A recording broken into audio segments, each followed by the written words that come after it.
Alright guys, welcome back. Daud Idris again. Now in this exercise we are going to explore more about HTML. In our previous exercise we looked at how to create a web page. We looked at the basic structure and stuff. Now let's stylish it a bit more details by using the heading tags element.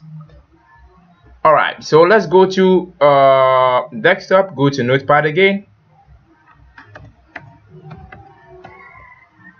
Okay, so we can use text editors. Okay guys, in this exercise I'm going to teach you how to use text editors. So text editors help you design your stuff easily. You get me? Yeah, it helps you design stuff very easily. So in this case I've installed Notepad++. You'll go to the internet, download Notepad++. It's for free. Alright, after that, when you open your Notepad++ window, you would see something like file, edit, view, encoding language, macro, run, plugins, windows, and stuff.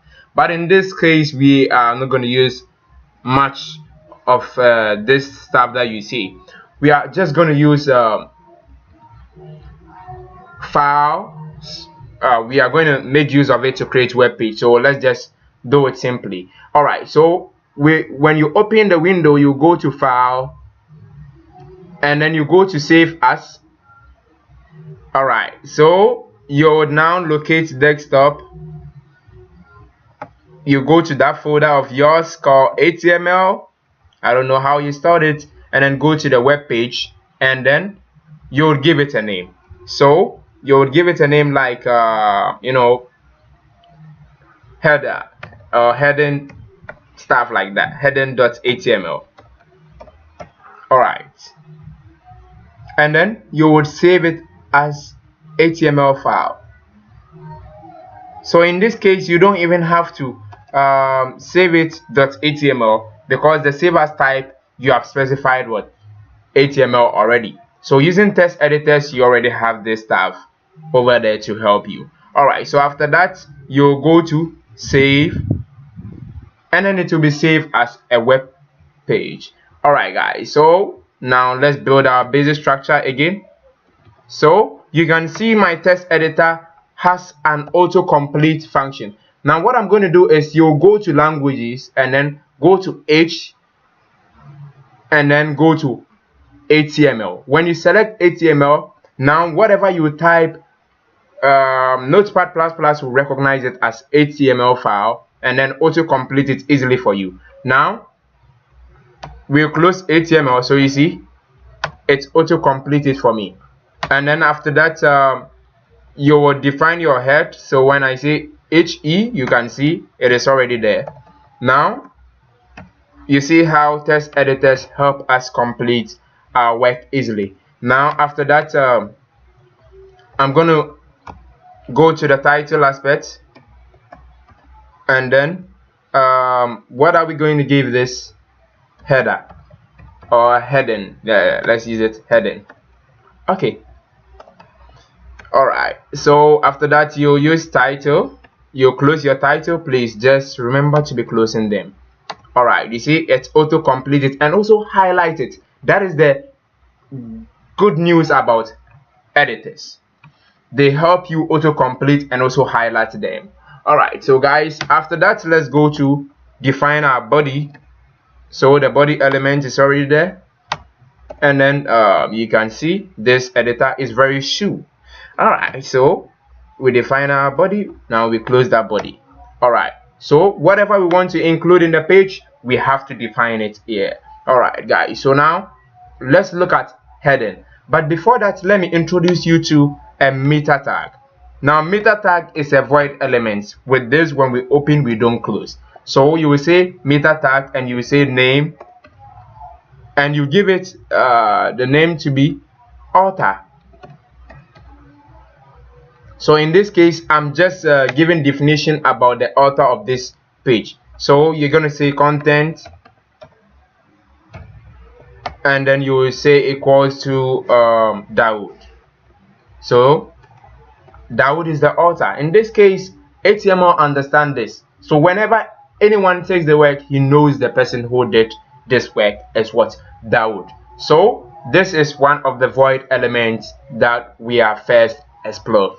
Alright guys, so after that when we go in a bit more detail, I'll teach you element, attribute, and value. So this is an HTML element called meta. This is a attribute to element, and then this is a value to the attribute. Alright guys, don't get confused. I would explain it nicely for you to understand when we go a bit more further. Now let us define something in h1 tag.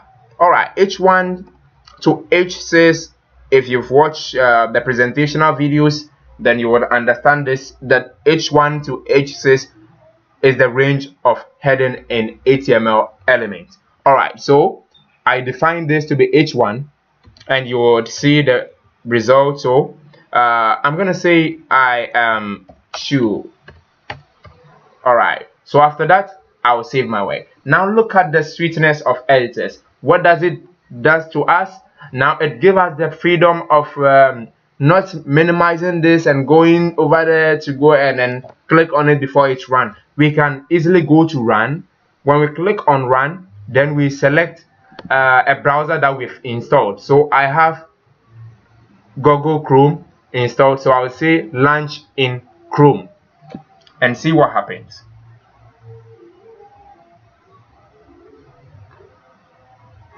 Okay, straight ahead you see it being displayed on my page that I am shoe. So guys, you see how editors are very great to use. So some editors include brackets, Sublime, Notepad++, and more at the market. Some are for free, some are for commercial purpose. You buy and then use it. Alright guys, so let's use another one saying H2. Alright, but in that case, let's just copy this. Okay, and then let's paste it here, let's paste it here, let's paste it here for about 6 times. Alright guys, now I'm going to change this to from H1 to H2, change here to H2, but then you have to close it. Remember that this is not a void element, you have to close all of them. I made a mistake by not closing the first one, so you have to close it. And then this is H3, and then that is H3 too. I just want to show you the size of all the heading elements. Okay, sorry, this is 4. And then let's close this. Okay, let's close this too, and then we say 5, but bring the back / to close it. Now let's close this one too. Okay, 6. Alright guys, you can see what I'm doing over here is not in a big thing. Alright, so this 6. Okay. Alright guys, so after this we can just save our work. After saving this work, it's not necessarily leaving a space. Someone will say, do we have to leave a space? No, you don't have to leave any space. After that, you would save your work, or you can press Ctrl+S to save your work, and then run your work in your favorite browser, in my case Google Chrome. Alright, so see how H1 element is used.